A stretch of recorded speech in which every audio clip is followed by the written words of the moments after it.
Hello and welcome to Al Dente Rigamortis. I'm Review Cultist. I'm Mikey. The E stands for evil. And I'm the gamer in yellow. And we're here to discuss those internet stories, most creepy and most pasta, and be critically silly doing it. Tonight we have The Lady Behind the Door. So this creepypasta is by Tower on creepypasta.wiki, or at least that's who's credited. So I would assume that's them, but there's no hyperlink on Tower.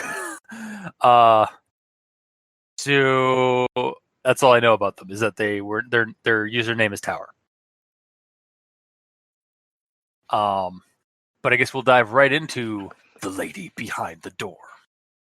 So a group of friends are driving south from Jersey late at night, and the driver asks his friend Gabe in the passenger seat to talk and converse to keep him up. We don't really get a name for the narrator, so Nair is going to be the name. You're wrong. Did we actually get a name? Fuck. His name is Jack. God damn it. Pretty early on, too. God damn it. I looked, too. Yeah. It's fine. It's safe to assume that most are Nair, so whatever. Yeah. So the driver's name is Jack. He asks, what? Gabe. Oh, no, I'm looking at what I wrote for the synopsis. Oh. He asks, okay, yeah, no, it was he asks he ever. He asks Gabe if he's ever experienced something spooky or paranormal as a topic of conversation. Specifically because he's falling asleep. Yeah. Gabe brings up this childhood experience with shadow people, with real people hair. The shadow things showed up in Gabe's room while he was asleep, or no, while he's lying awake at night, and listening to his parents yelling downstairs. There was also this large Smash Brothers. They're just playing Smash Brothers, probably. Yeah, clearly that's it. Just negate the fact that a couple of years later, his dad walked out on his family. Yeah, because he kept losing all the time. Fuck this game. His wife kept picking freaking Kirby every time. Yeah, just fuck this game. You win, Barbara. You win. I'm out of here. Broken home or broken toys for your broken home. Oh, wow. I like how we're making light of a real world tragedy thing. Or not a real world. Goes there, I have to say things. I understand. So anyway, these shadow creatures show up while he's listening and all that stuff. And there was this larger one that's more imposing than the others. It seems to be the boss. Suddenly, Gabe has entered the boss level.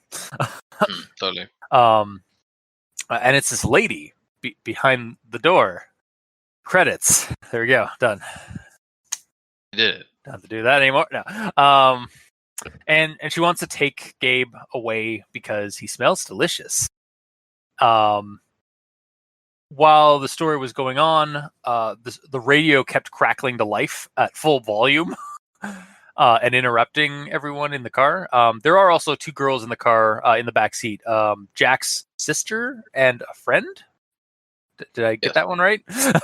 Yes. Okay. By the end of the story, Gabe has become very intense about the experience. He's hammering he's punctuating words by hammering the dash and stuff of the car, and creeping Jack out. So he decides to calm down the situation by offering to just keep driving, and they'll eventually stop it at a motel, and they do at near Georgia. And then when they get up that morning, they find Gabe's legs up in a dumpster behind the Waffle House next door. Dun dun Finn. So yeah, that was the story.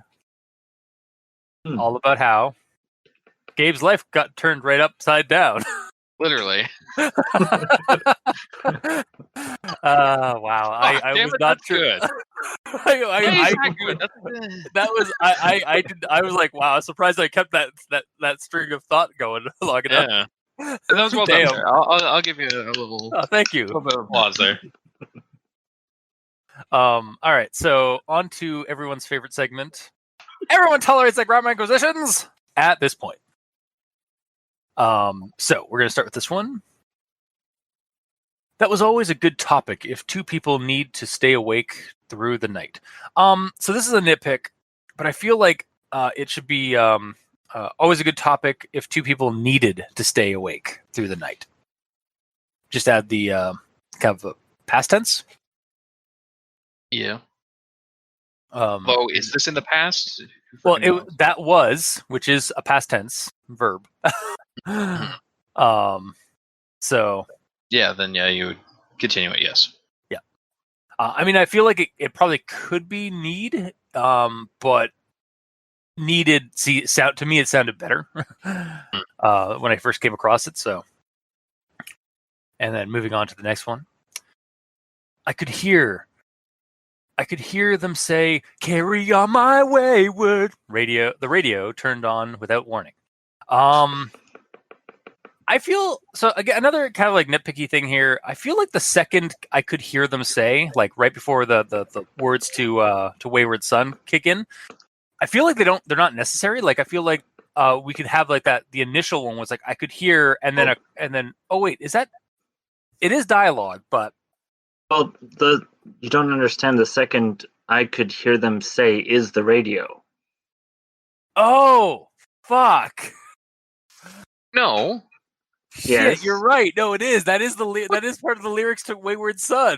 Shit. Well, I know, but however, it goes like he's saying like I could hear them say, and then I believe it cuts in there because "Carry On My Wayward" is like single quotation. No, it isn't. It's not entirely. Carry. Yeah, you're right. Because there is a single quotation before "carry," which is what threw me off.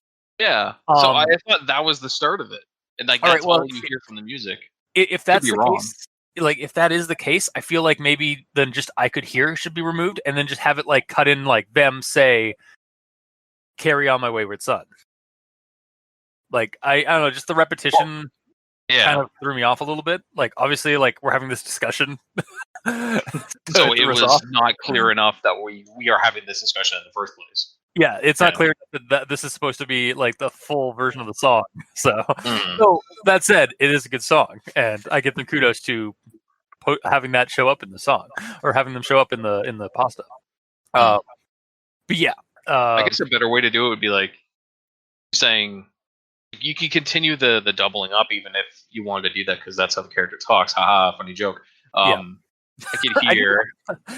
I've been okay. Quick aside. I've been actually posting a bunch of shit on a Redbubble. I forgot. I haven't done that one yet. I need to like sit down and set that one up. That one has to go on a t-shirt soon. Totally. Yeah. It happens to a repeats with I could hear them say, and then at that point, end the quotation and go. The radio suddenly turned on full blast. Carry on my way. And then from that, right, just so you could clearly see the distinction between the two. Yeah, I think that would have helped. Yes. Mikey, do you have any objections? No. Okay. I'm sorry. I just imagined that. No, I'm fine. Snurf. Sorry. Anyway, that's great. On to the next one. Sorry about that. My elbow must have hit the dial. So this is dialogue. However, I'd have used must have, as in like MUST apostrophe VE, like the short, like to kind of like cut in like have must have into like a contraction. Because the way it's too proper. Well, the way it is in this, it's like it's not even the correct. It's just like kind of like how you'd sound it out, like must of, not the and he's correct. Speaking. I know, but it's again, this is why I said it. This is why I prefaced this with it is dialogue, but I feel like the correct way to do this in a story, like to put this in a story for dialogue, would have been the contraction must have, which is a contraction to must have. That's all I'm saying. All right, on to the next one. Why, you're so pink and cute, comma. How do you like to come home with me? So that first, like that, why you're so pink and cute, I feel like there should be a comma between why and your. Like, why, comma, you're so pink and cute, comma. How'd you like to come home with me? Because as it is, there is no comma in there, and it kind of just sounds like, why you're so pink and cute. It's almost like it's a question. Yeah, exactly. But it's supposed to be like why, dearie, like that kind of like connotation. Yes. And then my last one is, Gabe pounded the would not and stop out on the passenger side of the dashboard. And then dashboard is one word, usually. So, and that's my grammar acquisitions. So, Mikey, do you have anything? Well, I have an it story, but I essentially have two it stories. One is the regular one, and then one has dialogue, because the dialogue makes it so much longer. I got you. So it's okay. It is. Yeah. You know what? I was about to fight you on that, but that would come. I'd definitely be coming off as a hypocrite if I did. So we got an it chapter. Have. So we have an it chapter 1 and an it chapter 2. Sounds good to me. Okay. And now an it chapter 1 and an it chapter 2 with Mikey. The E stands for evil. Take it away.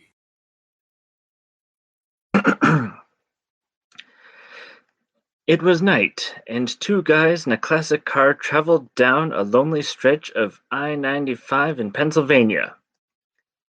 It was not over the dream. I have had weirder. In part 1. It was night, and two guys in a classic car traveled down a lonely stretch in I-95 in Pennsylvania. It was trippy.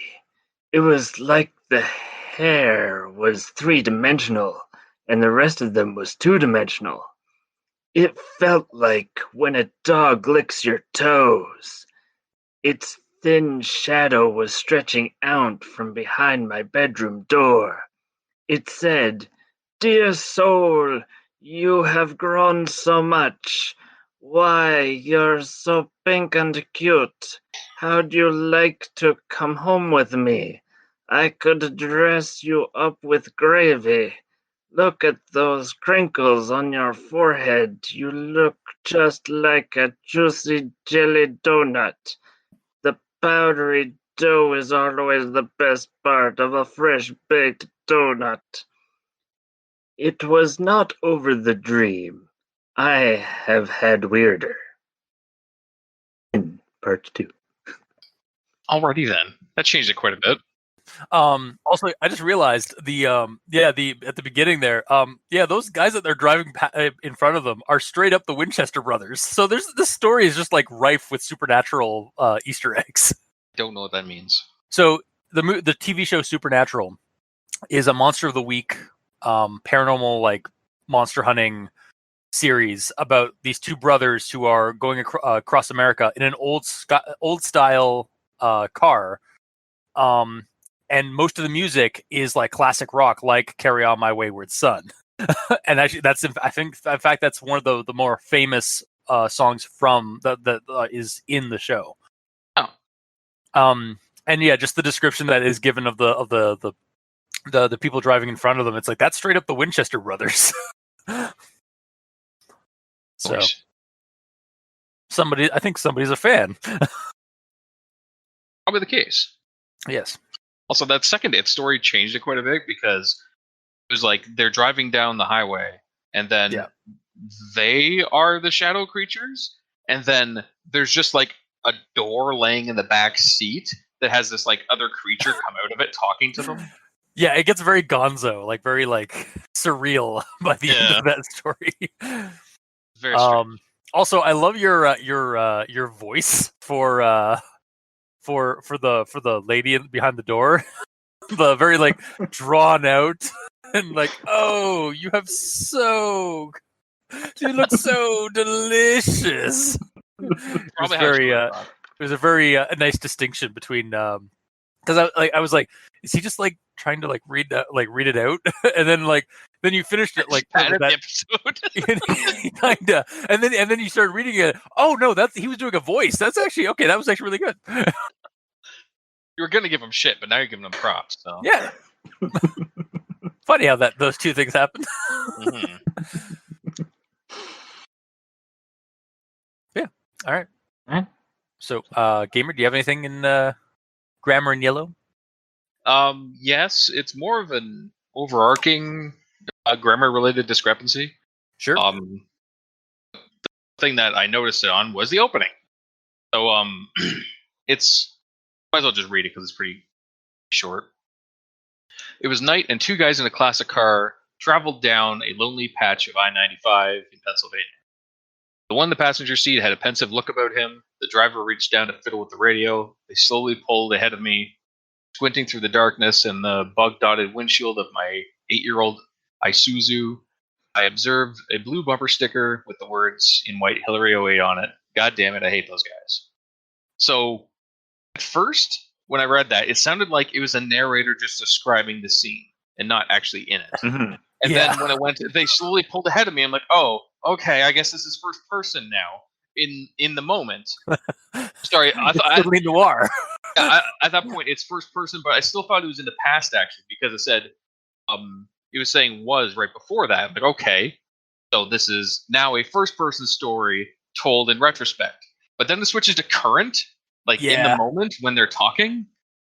Like I kind of like it in a way because the way I was like envisioning that's it's basically like a movie scene where it's like you think the characters are these guys that we're like looking at from like their rearview mirror, like as they're like tinkering in their car and driving, and then it pans beyond that, like pans behind them, Zooms and suddenly into like the back of their head like a video game. Exactly, zooms into the driver of the car behind that car, and we're that guy now. Like that's what it felt over. like. Now the gameplay started.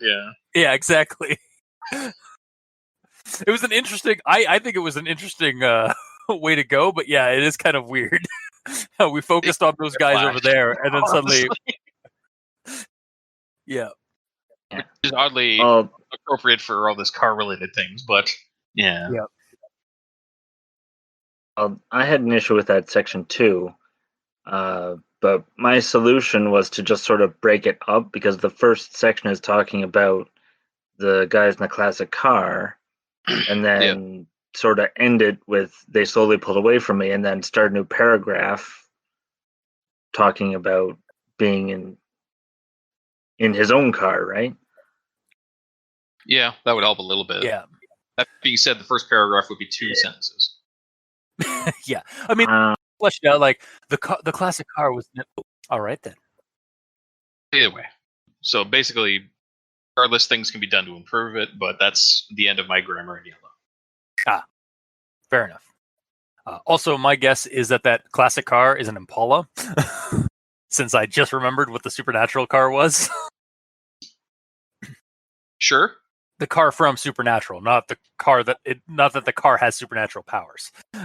I get it. Yeah. Sorry. All right. On to actual thoughts. So this is in regards to the shadow people. So shadows, man, shadows. But not like those stories on the internet. They had hair, like people hair. They were flat to the wall except for the hair. It was like the hair was 3-dimensional and the rest of them was 2-dimensional. They had different colored hair too. I mean, black and brown, normal people colors, but some of them weren't people shapes. They did have people hair though. They all did.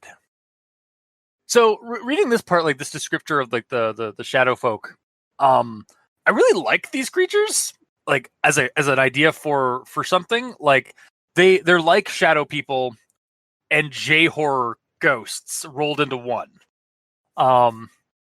They're both they both come off as silly and kind of scary to me. So it could be really. I feel like they could be used in like in more than just one horror story. And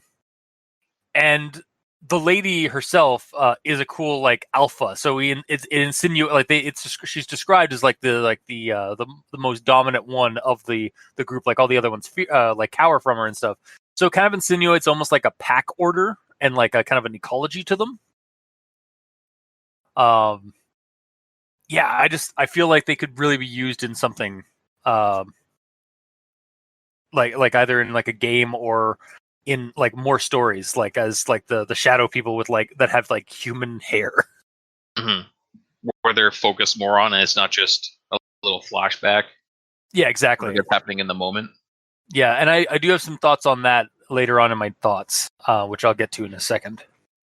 But on to my next section here. Actually, no, it's this part here.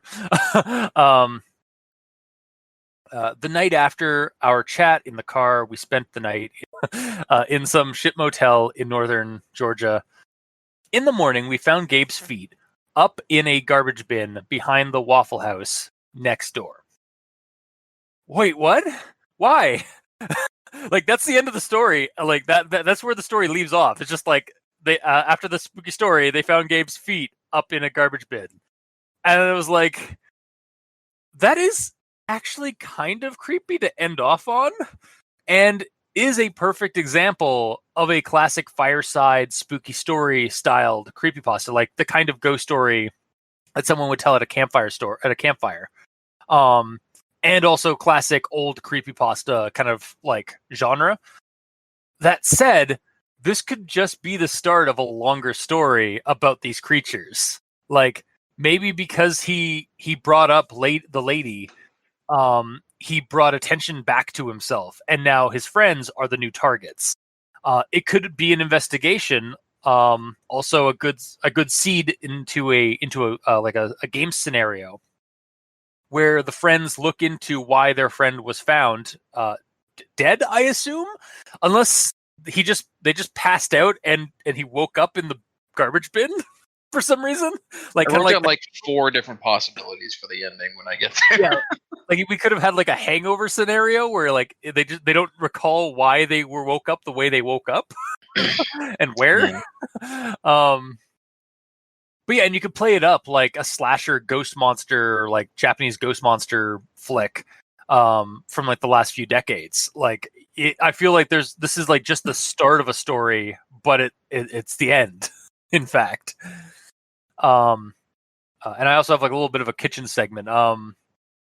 Game idea wise, like if you wanted to use this as like the basically the intro scene to a game, like y'all are in a car driving late at night, and the driver and like one of you guys asks the other one like to like keep them up or talk, and then the NPC character Gabe relinquishes this whole story about the shadow people with normal hair, and then the next morning after the motel, basically end off that scene with the motel and waking up and then Gabe's gone, and then when you guys go looking for them, you find his body in the dumpster or in a garbage bin behind the Waffle House next door.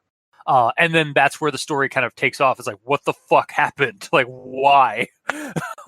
And that could be done in games, in RPGs like Fear Itself, Little Fears, if you wanted to like boost it up to like the teenage years, as well as basically like Call of Cthulhu and those ones.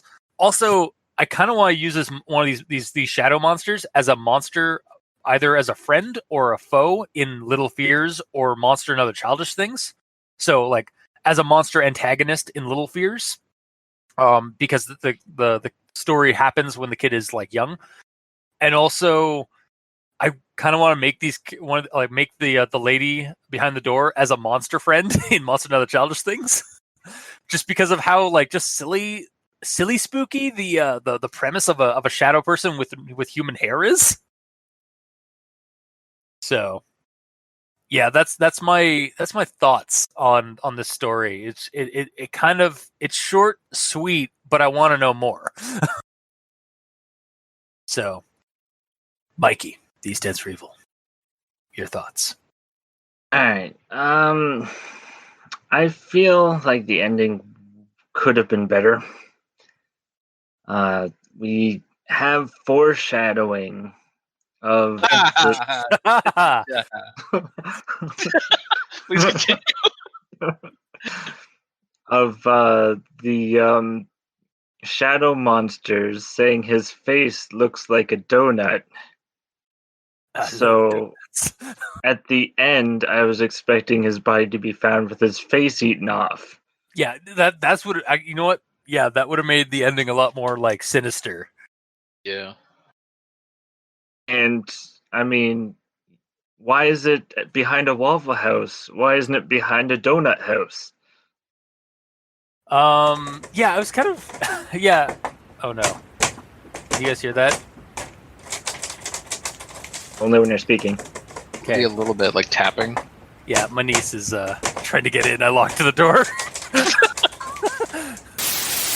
Okay. Sorry. It's fine. So, though. All right. So, anyways, continue. Sorry. Yes. Donut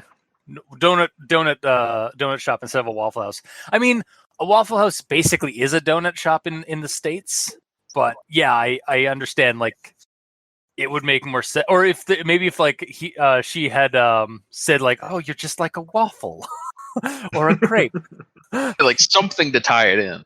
Yeah. Mhm. So it's not just like haphazardly chosen locations Yeah. and stuff, yeah. Yeah, because it did to me, it kind of came a little bit out of Left Town. I love Left Town. It's the best town. Mm-hmm. However, you do have strange choices there. Yes. Very out of the way choices. Mm-hmm. But yeah, no, I agree. Like that would definitely make it more sinister if his like face had just been bitten off. Or if he just had like a hole in his head, like where his face would be. They took his donut hole. Yeah, exactly. I think that would be like just as creepy. It's just like his face. He was missing his face. There's just a hole there. Now it just looked like a donut. Okay, in that situation, would you say a creepypasta has made a donut creepy? Yes, 100%. Compared to like that old episode where like a sunflower, you didn't get it. I tried fighting you for hours on it, and you didn't understand why he was creepy. Okay, It was a sunflower. I say that in theory. Yeah, that's actually a good example. Like this actually kind of boils down to like what makes something scary. It's objective, like, and also theory versus practice. Like we're theorizing that this would be scary, but I think like you bring the sunflower back up. That's like what happens when like the theory meets practice, and it's suddenly been fleshed out. And like, why did I think that a sunflower would be scary? Kind of I thing. did. I know Like, you did, and it's also perspective then, like in that angle, because like I think that this scene would be spooky. Yeah. But I'm not gonna lie, I'd also think it would be kind of like have a little element of silliness. But I mean, that's also like the double edge of a creepypasta or of spookiness is like it's just one side away from being silly, depending on the context. The upside of this situation would lead it to being spookier than the sunflower is because it's actual gore. Yeah, we're using the sunflower's creepiness was based off of what its meaning was. Yeah, the sunflower's spookiness was supposed to come from dread horror or like basically a non-visceral horror. Yeah. Whereas this one was supposed to come off like this one would be using visceral horror, which is the easiest way to scare and unnerve somebody is through a visceral experience. Yeah, it's the easy way out, but yeah, effective enough. Mm-hmm. But yeah, no, that was a good suggestion there, Mikey. So are you guys talking about daffodils? That's what it was. There you go. I didn't remember the flower. Man, we've got so many creepypastas between like that was I think that was like this time last year we did daffodils. Because it was around the same time we did Dylan, and that was around May last year. Dylan! Dylan. Yeah, the Dylan that was Tommy Wiseau, and a warlock. Also, daffodil sunflowers. They're yellow flowers. You really think I'm gonna? How dare you, sir? You do not compare sunflowers to daffodils. Also, no, it was dandelions. Damn it! Is it? Shit! Wow, this pandemic has just like warped my mind. They're also yellow though. Let's be honest though, like it's not the pandemic, it's just my shitty old brain. Yeah. Yeah, no, it was dandelions. That's what they made scary, and they tried to make scary in that story. Okay, we don't need to talk about this again, but yes. Yes. No, yeah, I'm just bringing that up. Yeah, like just clarifying. Yeah. Wow. Okay, back to reality. Yep. Back to the story at hand. Yeah. Donuts would have made it creepier. Ian. Review Cultist 2020. Damn it! I wanted to make that a T-shirt. Donuts would have made it creepier. How? Out of context, that's so ridiculous. I love it. That's gonna be. That's gonna have to be when I post this episode. I got to remember that quote and put that on the at the top of the description, and also put that as the accompanying tweet when I tweet this episode. Yep. Just donuts would have made this creepier. Review Cultist 2020. I want that on my tombstone.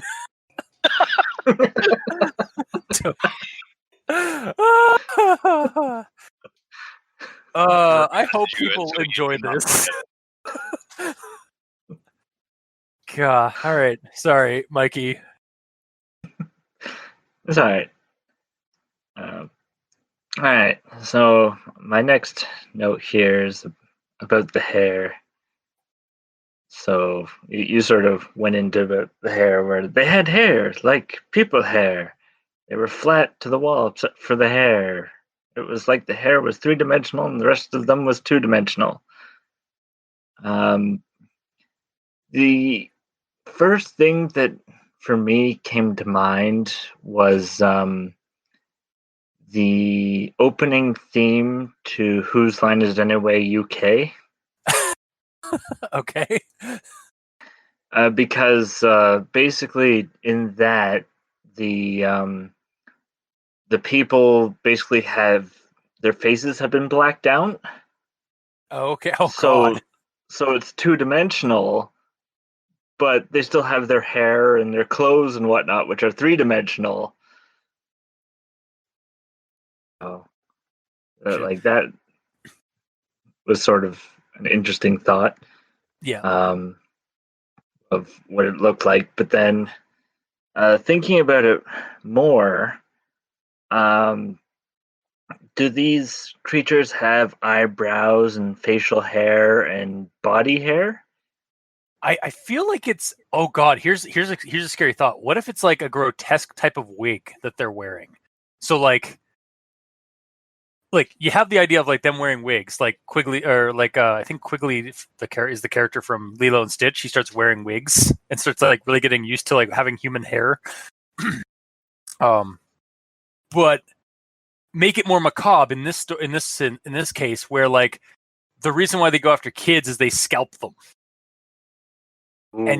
and wear their hair. Like that's why where the hair comes from. It's the scalped hair of their victims. So the maybe shadow could be like the spirit of the kid that they killed or whatever. Yeah, it could be that. Yeah, maybe tied into a like shadow creature now.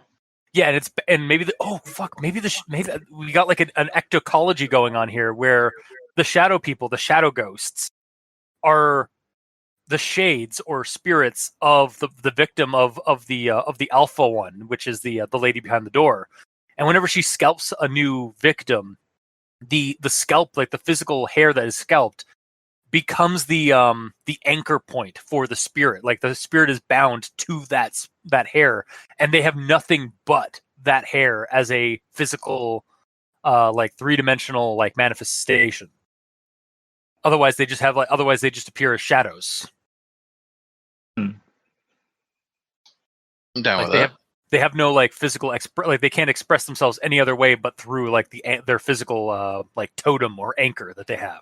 That would make it really good for a Little Fears game where you make the lady behind the door the main like monster, and one of her goals is to scalp children to make her or to create to grow her pack or to grow her tribe of shadow folk. And so like when the kids die, like or like the kids get taken, taken and scalped, their spirits are basically pulled with their hair, and so all they are is the shadow figure with the scalp. That's terrifying.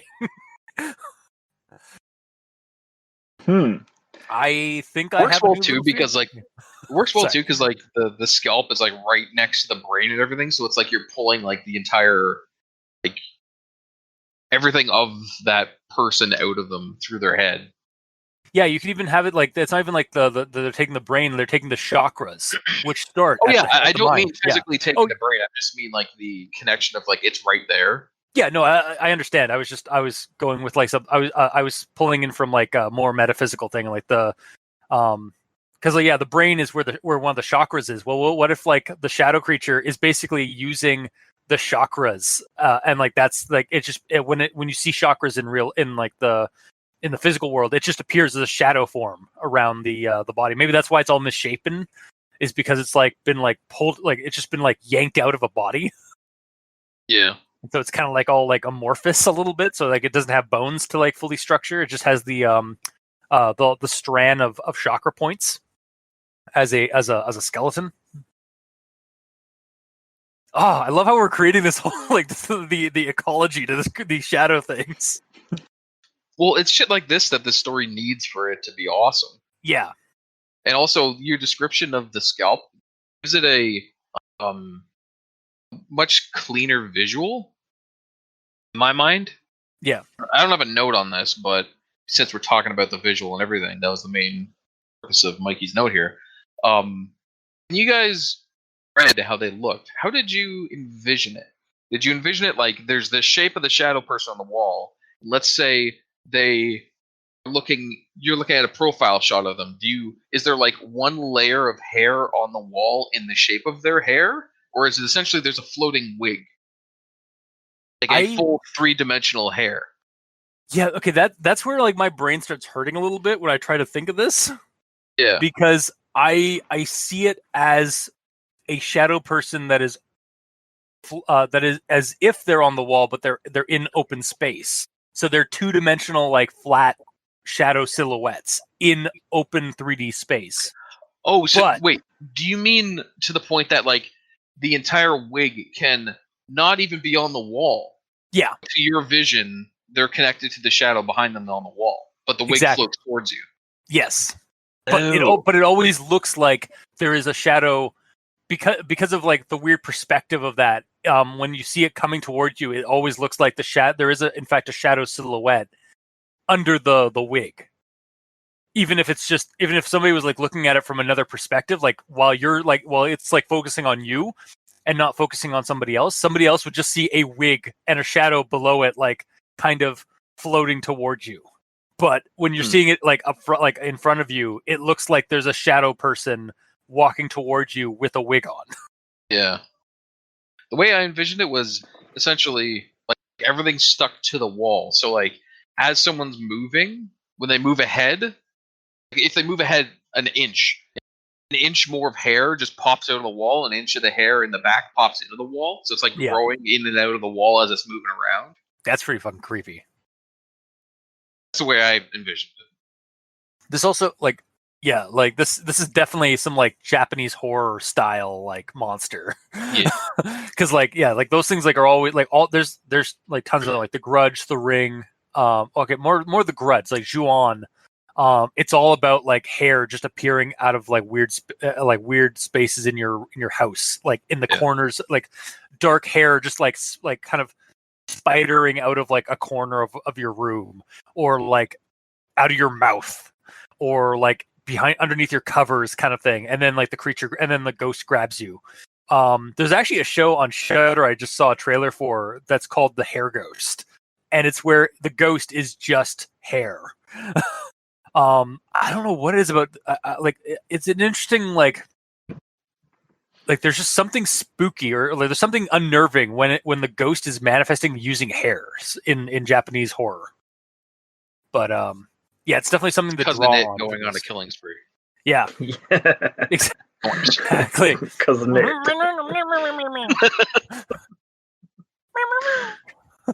Yeah, It's a little beaker. yeah, I know. Yeah. Yeah, Mikey, how did you see the hair visual in this? Well, I envisioned it like shadows, so how shadows lay, and then the hair was just there where the shadow ended type thing for the head. It's not like an entire wig, it's just the shape of the hair that would be appropriate on the shadow. Made sense. Yeah. Again, because it's not described super well, we took it different ways. Which, I mean, is fine. Me and Mikey took the same, and you took it different. But that's fine. Yeah. Again, things are like people are meant to see things differently. Like, yes, 100%. Yeah. So, but yeah, Mikey, do you have anything more to go on with that? No, as Cameron Yellow stole my Cousin It reference, so Damn it. we're fine. It wasn't me this time! It wasn't me! How would you have a Cousin It reference in there? I referenced that to something that Altus was talking about that wasn't even directly connected to this. Did you have that written down? Yeah, I have it written down. He had it in the wings, and you stole it from him.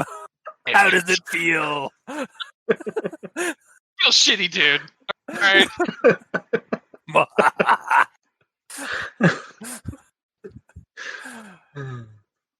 Yeah, but it's all right.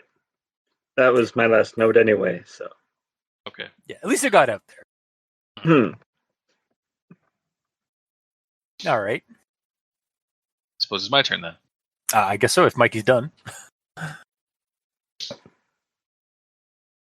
I will take your silence. I'll take your silence as gospel. All right, gamer.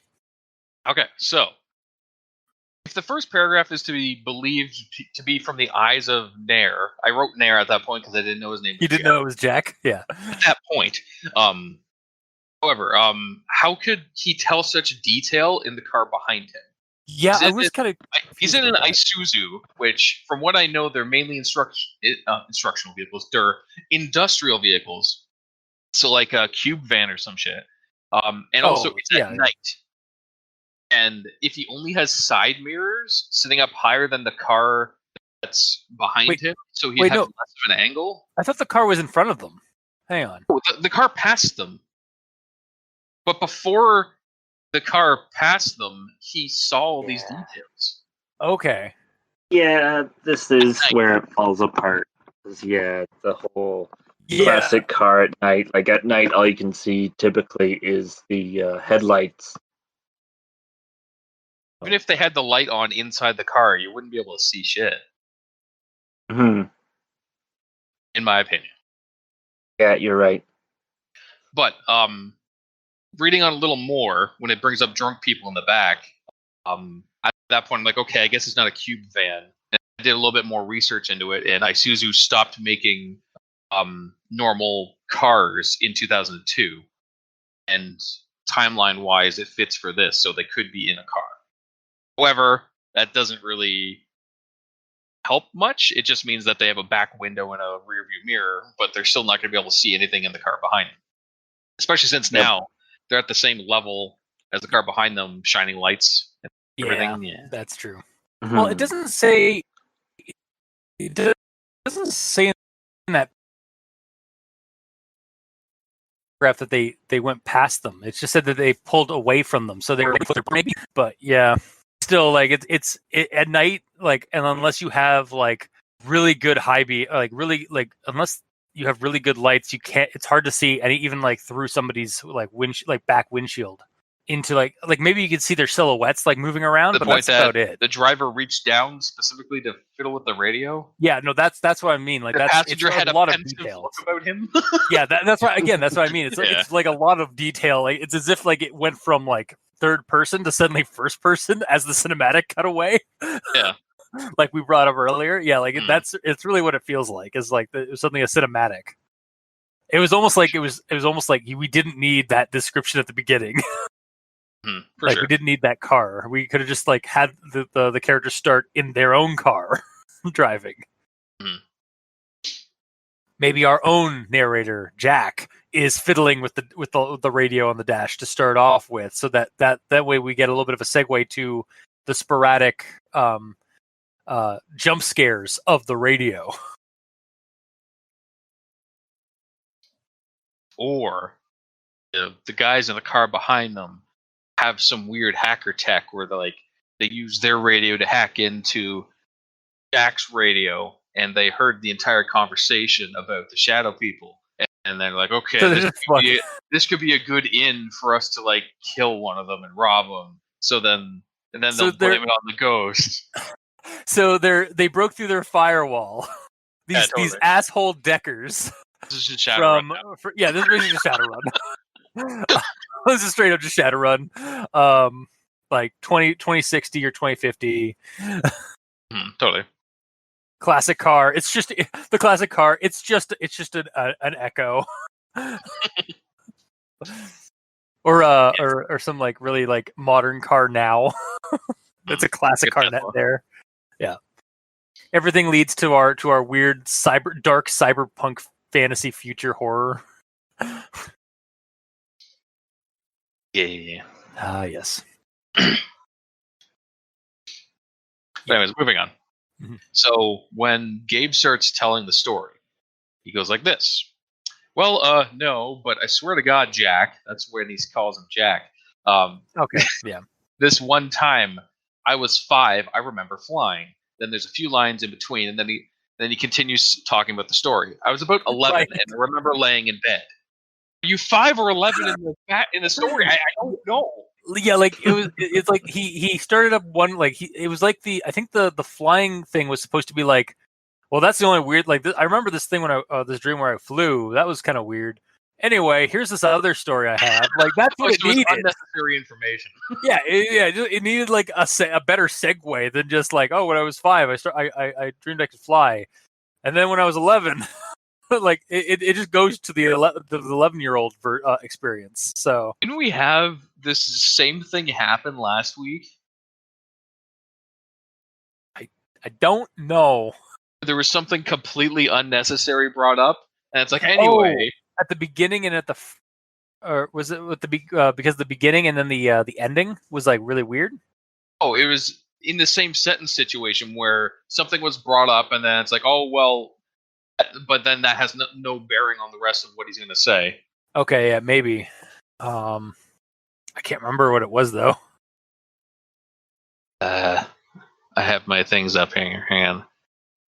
You know how some paintings of people have the eyes painted in such a way that the impression of the subject's gaze follows you at different angles? Well, this didn't do that. So anyway. And that was from Lost Episodes Can Be Found Again by Hopeless Night Owl. Mm-hmm. Yeah, no, exactly. It's that kind of sentence where it's like it brings up one thing and then it's like, well, that had nothing to do with this the topic at hand. Here we go. Yeah. But at least with this one, like it's like he was asked if he had ever experienced anything kind of supernatural thing, and this felt like it was more like he was trying to recall some things, but he didn't segue between the two things. No, at all. It would have been better if it was like, well, I remember when I was 5, it felt like I was flying and blah blah blah. However, when I was 11, this even weirder thing happened. Yeah, exactly. 100%. Instead of him being both 5 and 11 at the same time. It's weird. Yeah. It's only weird if you take it that way. I do. I definitely do. Okay. So, next point. Radio turns on, full blast. He says sorry and turns it back off. Continue your story. Radio turns back on, full blast. He says sorry, turns it off, and lets him continue his story. Why doesn't he adjust the volume? first Right? time it happens, or even Well, the maybe- second time, because like if it's some supernatural thing going on, show that it's something weird going on and not just a weird glitch. Because if he turns it off and turns the volume way down to nothing, but it still comes on full blast, it's like, why? Exactly. Yeah, that would have been like much better. It's like I don't know what happened, dude. Like I cranked like it's an analog. I dialed it down. Yeah, Like it shouldn't have dialed back up. because then it would lead it to be okay. There's something weird going on. It's not just his car being weird. Yeah. That was okay. There's something supernatural going on, not just his car being weird. Yeah. Used weird to describe both sides of that. That's not how you do things. And then my last note is in regards to the ending. Okay. So in the morning, we found Gabe's feet up in a garbage bin behind the Waffle House next door. Yeah. So there's multiple ways I saw this. One being him head first in the garbage can, passed out or dead, because we don't know. Yeah. He's like laying on the ground, but like his feet are up in a garbage can that's also laying on the ground. Or he has two false legs and he just lost them in a drunken stupor. He's actually been an amputee this entire time, but they never brought it up in the story. Like, it doesn't matter. It doesn't influence the story. Why bother? Yeah. Or even more grotesquely, it's just his legs in the garbage can and nothing else. Oh yeah, and he's like bleeding out somewhere or dead. Or he's just gone. Like he's just like he was like that's all they left the shadow There's creature like left. bite marks at the top of his legs. Exactly. Yeah. It's like shark bites. Yeah. Yeah. The whole point with that is it's such a muddy visual on the end. I don't really even know what I was supposed to see. Yeah. And since it's the big "he was dead" situation, I feel like it needed to be more visual. Yeah. It kind of falls better. It kind of falls into the old tropes of like a campfire story or a creepypasta, like a classic creepypasta where they leave off on this one note, and it's supposed to just be like a quick quip, and then that's the end of the story. And you're like, wait, what? So if you just like think about it, if you don't think about it too much, it's like, whoa, that's kind of creepy. But if you think on it a little bit more, you're like, wait, what does that even mean? Yeah, but most of the time with stories like that, they would specifically say like, and he died the next morning or something. This is so vague. I don't even know if he's dead. Exactly, yeah. And we all came to that conclusion, like, wow, this could be like, so he's either dead in that dumpster or garbage bin, or he's just passed out, woke up with a popsicle stick in his mouth. Yeah. It's just his prosthetic legs in there, and he's somewhere else passed out. Exactly, yeah. There's so many ways to take it. I can't see what the ending's trying to tell me. Yeah. Since the ending is supposed to be that point where it's like, ha, yeah, gotcha. Dead. At the end, it's dead. Fuck that guy. But yeah, it just didn't hit me as hard as I feel like it was trying to. Yeah. Because considering how sudden the ending was. Yep. No, I agree. Like it is a very sudden kind of ending, and like it leaves. It's very ambiguous as to like the fate of Gabe. Yeah. But that is it for my notes. Sorry, it's ambiguous, except that it's like it wants us to think the one thing, but it's too ambiguous that we're all going to think like of a couple of other things in the process. Mm-hmm. So it failed. Just the wording of it is weird because like his feet up in a garbage bin, like he could. The way that's said, he could be standing in the garbage bin. Like his feet are in the garbage bin. Feet are up in the garbage bin. They're not. He's not upside down in the garbage bin. I'm pretty sure it was insinuating that his feet were up, like so you could only see his feet in the garbage bin. Yeah, but the way it's worded, his feet. Found Gabe's feet up in a garbage bin. So like up in a garbage bin. So if you were laying against a wall, passed out with your standing up in a garbage bin, feet would be up in a garbage bin. Okay, I would not go that way, but okay. Regardless, it's not clear enough. Yeah, it does. It does help point out the fact that like this ending kind of needs to be more defined. Yes. Yeah. All right. And is that the end of your actual thoughts? Sorry, I can't hear you. It hiccuped. Yes. Thank you. Okay, I'm sorry. It's not my fault. I know. I just said that annoyingly for no reason. Okay. All right. So on to final thoughts then. I do like the setup, and it is a classic side dish creepypasta. Like, it's not going to take a lot of your time to read. It's got a pretty small word count. Unfortunately, I feel like it's got a lot of potential in it for its own short word count. Like I partially recommend reading it if you just want like if you want like the seedling for like a greater like creepypasta or even a game scenario fodder kind of thing. But this could be developed into something so much more than what it is. So it's really just like a half recommendation. Just because of the idea of like the shadow people wearing hair. And like the fodder-ism for it. So that's my recommendation. Mikey? Well, I'm not going to recommend it because as Gamer pointed out at the beginning, you wouldn't be able to determine that the car passing you was an oldies car or Table? anything about the people inside the car. Oh, the car you could see. You could. The If you people know inside cars, are the problem. you would Yeah. know what car it is, especially since it passed. Yeah, like I can recognize like you don't live in a complete void at night. Like if a car passes, I've had cars pass me in on my drive home from work in the middle of the night, and I know that I'm like passing. It's like a gray SUV or a minivan or some old car. Also, if Like, it's got yellow lights, it's an old car. oh, okay, that's good to know. But yeah, like the issue is that like all the details that we see inside the car, because that's a lot more difficult to acquire to acquire details of at night. Yeah. Even if the car is in front of the driver, like or Jack's car, and his lights are going through the windshield, like the back windshield, it would be difficult to discern as much detail as we glean from that thing. It's also kind of superfluous. Like it's almost like it's bordering on like flavor text or like kind of like a set dressing for like the setup of the story, but it's also kind of a red herring because unless those are the killers that killed Gabe at the end of the story, like maybe when they were looking at like if something had been added at the end where they saw that classic car drive out of the Waffle House, and then that's when they found Gabe dead in the garbage bin.